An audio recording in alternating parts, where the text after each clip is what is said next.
Rockingham County government presents You've Got Grit. You've Got Grit, Q Tucker, Commissioner of the North Carolina High School Athletic Association. What is grit? Well, Muhammad Ali said, champions aren't made in the gyms. Champions are made from something they have deep inside them, a desire, a dream, a vision. They have to have the skill and the will, but the will must be stronger than the skill. You've got grit. Q Tucker. Q Tucker, tell us about your name.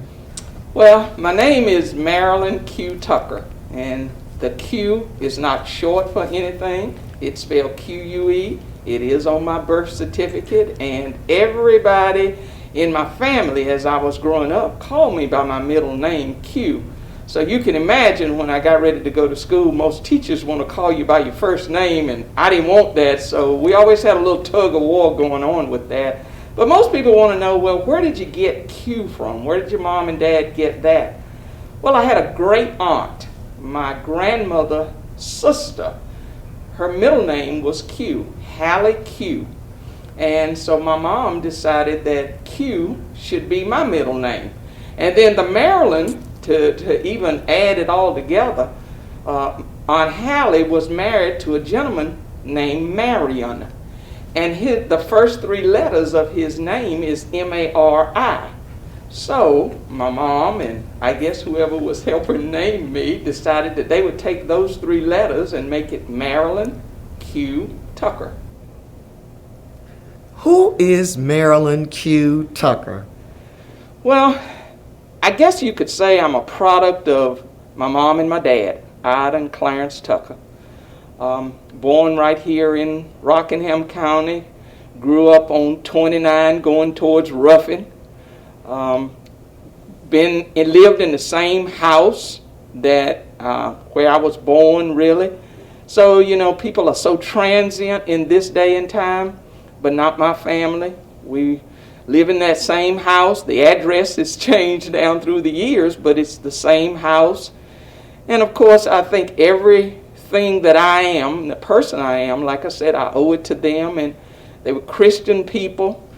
They brought me up to respect and understand that, you know, there is a higher power, and for us, it's Jesus Christ.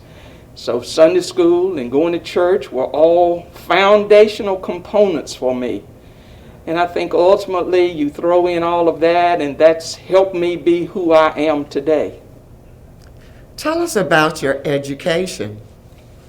Well, it's interesting. I started education really before I started school, because my mom at that time was a classroom teacher. So we were going to learn the way young children learn even before they start school. And I was 7 years old before I actually had a sister. But all of those years, Mom and Daddy were teaching and helping shape me to prepare me to start first grade. And I went to Lincoln Elementary School over on Oregon Hill Road. And all 8 of my years were spent at Lincoln Elementary School. And of course, you know, that was during the time of segregation. So I was in school with people who looked like me. And it was interesting because even though my mom's educational background was for her to be a teacher, during those early years, my mom couldn't get a job anywhere. So she ultimately got a job in Concord, North Carolina. And she commuted every week to Concord along with a lady named Jean Harris.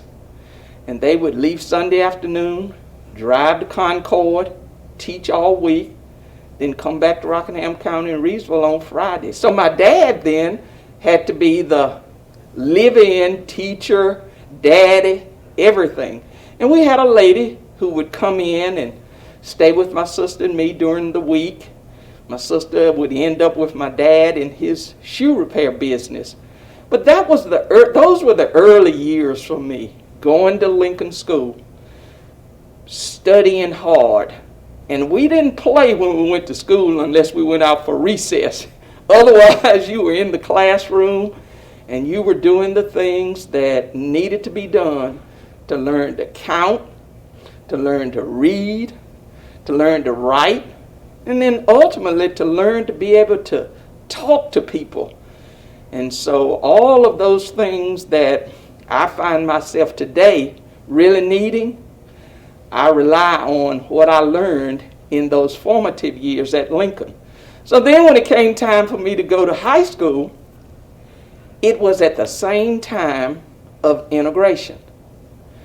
So my mom by this time had gotten a job back here in Rockingham County and was working in Stoneville. I was supposed to go to Ruffin. Went to Ruffin one day. My sister and my mom were going to Stoneville. So I didn't like Ruffin. Now, I really didn't give it a chance, but that one day, it just wasn't for me. So I got home and I told my mom, I said, Mama, I'm not going back to Ruffin. She said, well, what do you think you're going to do? I said, well, why can't I go into Booker T? Because Booker T was the black high school and it was still in existence at that time. I said, well, why can't I go to Booker T? Because all my friends who live in town, they go there. She said, because your daddy and I are not paying for you to get an education. So she said, you have one other choice. That's to get in the car with your sister and me, and we'll drive to Stoneville. So in 1966, I started high school at Stoneville High School. I graduated there in 1970, but it was my first real taste of integration. That's where I learned to play basketball, be a part of a team in Stoneville, had some wonderful teachers, some wonderful classmates, and it was a great experience. But that really was how I got my education here in Rockingham County. What about college? Well, so when I finished at Stoneville, my homeroom teacher was a lady named Mary Chan Lovell, and she had graduated from Mars Hill. So I couldn't decide where I wanted to go. My mom was a Bennett Bell, but I just decided, I don't want to go to an all-girls school. And I applied to Appalachian State. I applied to Guilford. So Ms. Lovell said, well, why don't you apply to my school? I said, well, I don't even know where your school is. She said, it's in the mountains. So I went and got some literature. I saw where it was. And that just goes to show you, though, how much confidence and faith really I had in her, trust I had in her. I applied. I was accepted. Never had seen the school in person. Never had been to Asheville, North Carolina. Didn't have a clue because Mars Hill is 23 miles north of Asheville, headed towards Tennessee. So I applied. I said, this is where I'm going. The summer before I was to enroll in August, there was a Sunday school convention in Asheville. So I, along with a couple of my church mates, we got in the car with the then Reverend E.L. Kirby, and we drove to Asheville for this Sunday school convention. And Mom and Dad and Rochelle drove up the last day of the convention, and we drove to Mars Hill. That was the first time I'd ever laid eyes on the campus. Got to one of the dorms, and there was a dorm mother was there for the summer. Went and introduced myself, and she took me and showed me what one of the rooms would look like, where I would be, and all of that. And I went, and I'm just telling you, it was a wonderful experience. Again, it's about relationships. And my dad helped teach that, but I didn't really understand it until perhaps I got to Mars Hill. There were 4 African American females on the campus, and probably about 60 or 70 African American males, because they were there to play athletics. But we were embraced. We were taken in by the faculty and made to feel important. And just really, we just fell in love with Mars Hill, and I graduated there after 4 years. And I look back now again on that experience there, and again see how that was a stepping stone to what would come next. When I finished in 74 at Mars Hill, couldn't really get a job. I wanted to teach and coach and teach physical education because that was my major, but couldn't get a job. So my first basketball coach at Mars Hill had gotten her PhD at UNCG. She called me and she said, "Q, did you get a job yet?" I said, "No, coach, haven't gotten a job." She said, "You want to go to grad school?" I said, "Well, maybe I do." So we talked about it. I applied to grad school in 1974, got into UNCG, became assistant women's volleyball and basketball coach just in a short amount of time. Once I made that decision, again, this is how things work. One of the elementary school principals in Reidsville city system came to my mom's house and said, "We got a job we want you to take.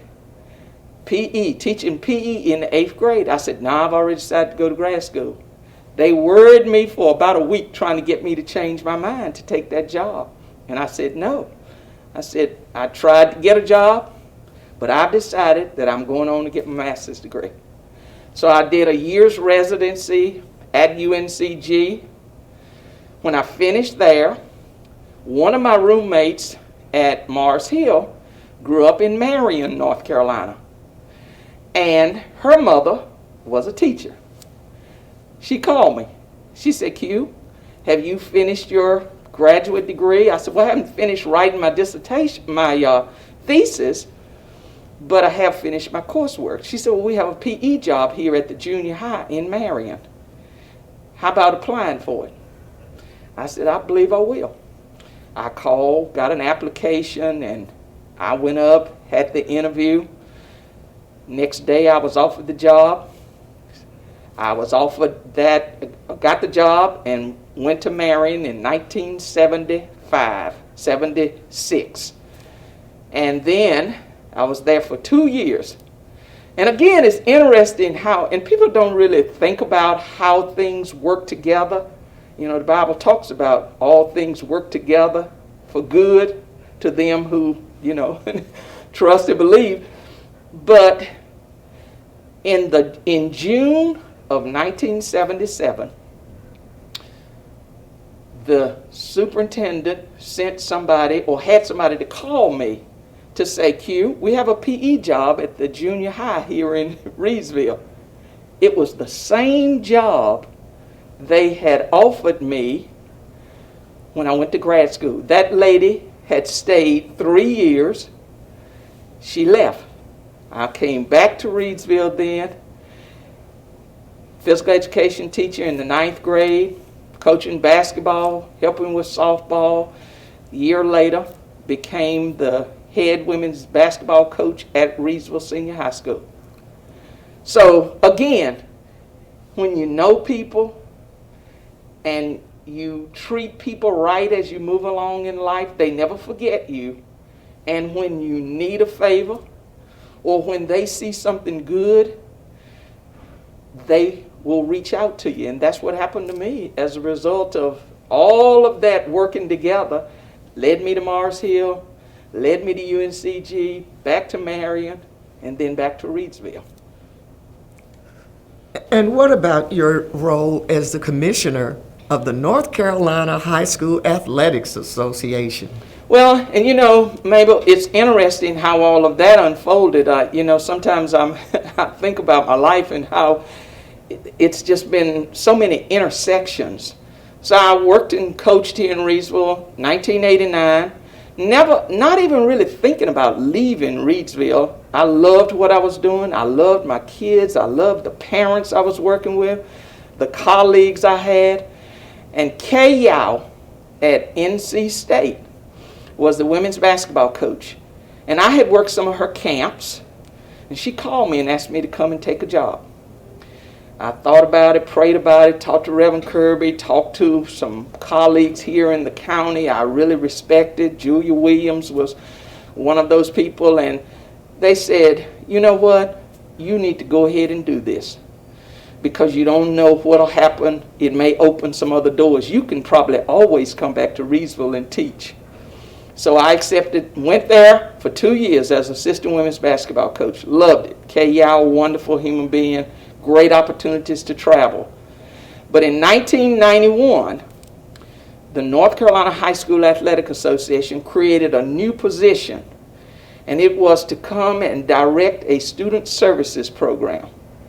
And that program was to help young people who participate in athletics strike the balance between academics and athletics, understanding the role of being a model, understanding the importance of saying no to alcohol, tobacco, and all those other drugs. I applied for that position and I got it. I went to work there in 1991, and I'm still employed with the North Carolina High School Athletic Association this many years later. But of course, over that time, I had the opportunity to not only create this program for all the schools across North Carolina, but I then was involved in helping run our championships, got to know what our rules and regulations of eligibility are, and so much so that I was then named the Deputy Executive Director, and I held that position until 2015, when my boss at that time was a gentleman named Davis Whitfield. Charlie Adams hired me. Davis Whitfield came in 2010. They tried to get me to apply then for the head. I said, it's not my season yet. And so in 2015, Davis took a job at the national high school level. And so they came to me and asked me if I would consider it. Now I'm on the tail end of my career. I'm not thinking about becoming the boss. So we talked about it, and I said, well, let me just do it as an interim. So for about 6 months, I was the interim. And the president of our board of directors was Mo Green, who was the superintendent in Guilford County. Mo called me and said, Q, I need to talk to you. He said, we need to talk about if you're not going to become, because by then we had changed it from executive director to commissioner. He said, if you're not going to change it, if you're not going to change from being an interim and become the full commissioner, then we've got to talk about trying to hire somebody full time. So I said, well, Mo, let me talk about it. I said, but now here's the deal. I said, I'm the interim now. I don't want to go through an interview process. He said, well, he said, you think about it. Let's talk about it. And sure enough, they presented my name to the board to become full-fledged commissioner, and that happened in 2015, and I'm still there. And again, I owe it all to not only my start here in Rockingham County, but just to all of those people who crossed my path in life, helped me make those decisions that when one door opens, you have to be willing to close a door so you can go through that one. And that's what I did, and I'm still here, still standing. And your father was county commissioner here in Rockingham County. He was also chairman of the board of county commissioners. What type of things did you learn from your father, and what did you learn from your mother? Well, let's start, really with my dad. Daddy took care of the business side of things. He was self-employed, owned his own shoe repair business. And of course, he got that start in the shoe repair business by really working hard. I mean, we grew tobacco when I was young, had an acre of tobacco. And of course, my mom was trying to find that teaching job. Then, of course, when Daddy decided, well, we're not going to raise tobacco anymore, he took a job at Fieldcrest. And so his was about, you have to work for in order for your goals to come to fruition. So at the same time he was working the third shift at Fieldcrest in Eden, he was running his shoe shop over in Eden. It was Leaksville at that time, over on Henry Street. So he'd go to work straight from Fieldcrest, get off at 7 o'clock, and he'd go to the shop, come home, sleep a few hours, and then get up. 11 o'clock, he was on the job at Fieldcrest. So he taught the value of working hard, doing the right thing, and because he had that shoe repair business, he taught about getting along with your customers whoever your customers are. And of course, my dad's business during that time was a mixture of black and white. And so he taught my sister that you don't judge people by how they look. You judge people by the way they interact with you, and then you treat them the way you want them to treat you. And then, of course, my mom on the other side was just really trying to pound in this importance of the education. You have to be able to conjugate verbs. Why do you need to do that? So when you get in front of people, you talk like somebody. You have some presence about you. And so, we entered oratorical contests just so we could have that opportunity to get in front of people. And so when you add all that together, then it makes you realize how important, one, an education is. But then what you're able to do with that education depends so much on how you treat people, how you interact with them. And when Daddy was a county commissioner, and he was commissioner here in this county for 20 years, it didn't matter whether you lived at the edge of Pelham or Ruffin or at the far ends of Madison, North Carolina. He treated everybody the same. If they had a problem, so many of them would go into his shoe shop and unload on his at the job. He'd be trying to put heels and soles on shoes, but he'd be talking to people, trying to help people understand their situation, trying to overcome, and then coming and working with a board, working with a group of people who maybe their political agendas were different. But what I can tell you is that back in those days, that didn't seem to be as big of a deal as it is today. And boy, do we need that kind of collegiality today, people working together. But back then, whether they were Republicans or Democrats, they worked together. They traveled to national meetings where they could see what other folk were doing across the country. Big states, little counties, big counties. And how can we bring that back to Rockingham County to make it better? And they did those kinds of things. And I think, wouldn't we be better off today if we had some of that going on? But, again, just those valuable lessons. And, I'd be frustrated sometime about something that was going on, whether I was still here in Reedsville or when I had started at the association. And he'd say, don't worry about that. He said, you're only one person. And that was one of the things that helped him a lot, is that when people would fuss about what was happening with their road or some kind of rezoning, he would say, now I can listen to you, but now you need to understand, I only have one vote. And he would tell me the same thing. Listen to people. He said, but at the end of the day, you're only one person. You have a board of directors, Q, and they're going to make those big decisions. You get to weigh in. But then how they vote is oftentimes not something you can control.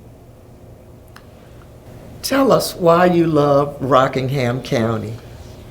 Well, I love Rockingham County because, one, it is my home county. It's where I was born. It's where I grew up. It's where I went to church. My Girl Scout leader was here in Zion Baptist Church, and I still count that as my home church. And so all of those people who helped me with the foundational portion of my life are here in Rockingham County.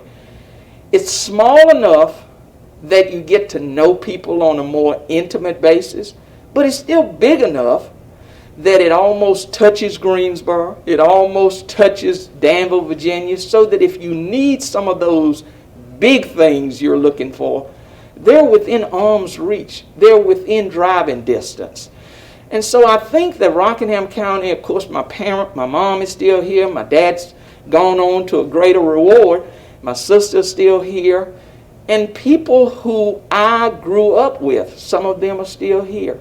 Some of the young women I coached live in the area, and they now have children, and I bump into them in the grocery store when I'm here.